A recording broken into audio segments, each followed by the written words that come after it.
jumps like a dog.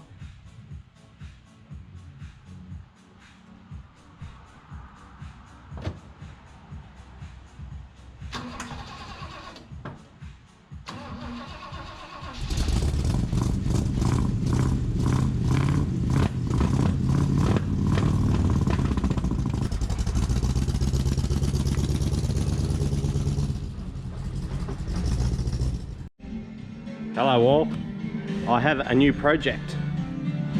It is a Ford Falcon XB GS hardtop. It took me about 6 months or so to find this car. It's a Australian muscle car, 1974 model. I'm blown away by how much bigger this car is than the Escort. But this particular model is called a Horn car. It's a Ford dealer in Australia called McLeod Ford. They built these certain models. They had all these nice stickers and extras on them to make them stand out from the rest of them. So this one, it's got these fancy decals that go across the roof and go around the rear quarters.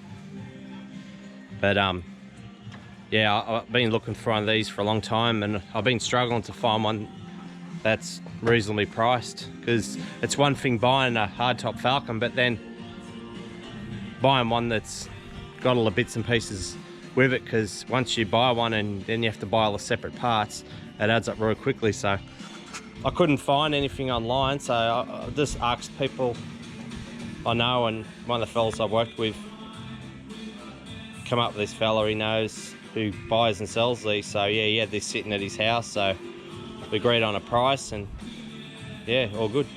But it's got a 302 Cleveland.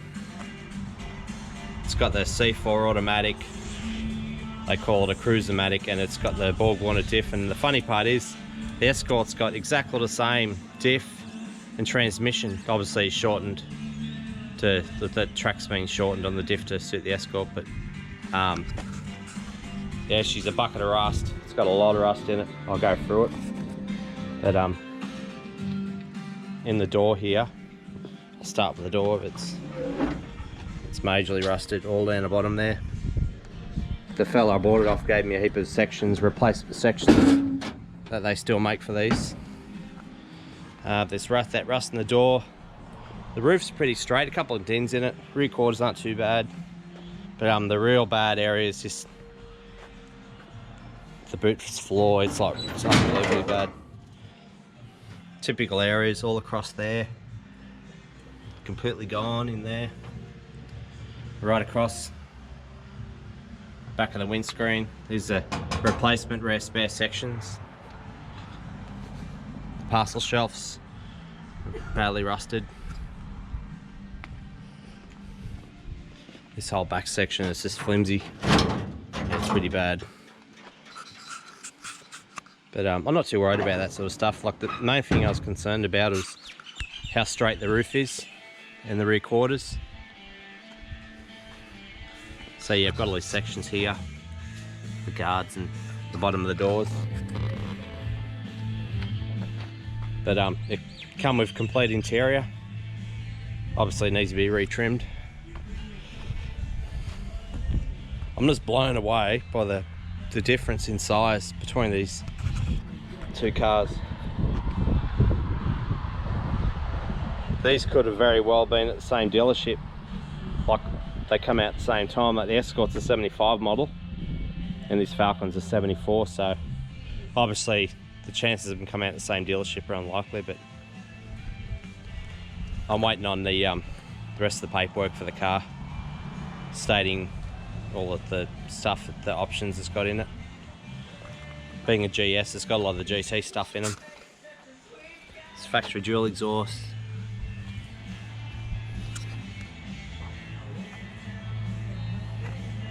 The next thing I'll be doing is starting to remove the paint from the outside of it, just seeing what's underneath, how much bog's in it and that. But I'm not in a hurry to complete this car. The Escort's priority at the moment, get it finished.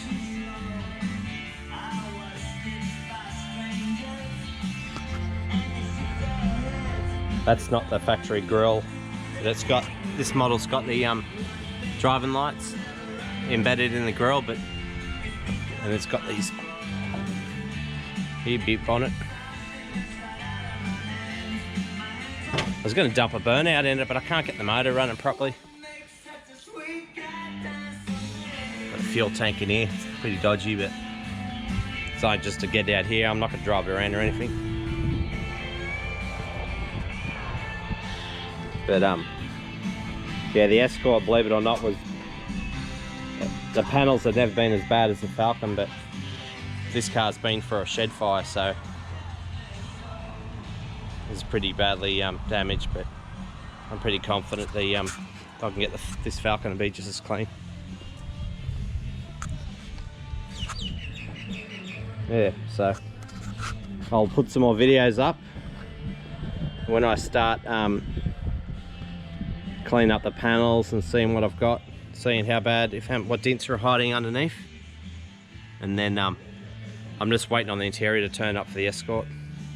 Once the interior turns up, I can put that in, the seats in particular, and just waiting on this instrument cluster. It's got a UK RS 2000 dash, and the temperature gauge wouldn't work, and when they pulled the dash apart to look into it, they said, yeah, it need a lot of work. So yeah, I'm just waiting on the dash to be reconditioned, the seats, and then I can take it off to the dyno tuner and see what sort of numbers it can punch out.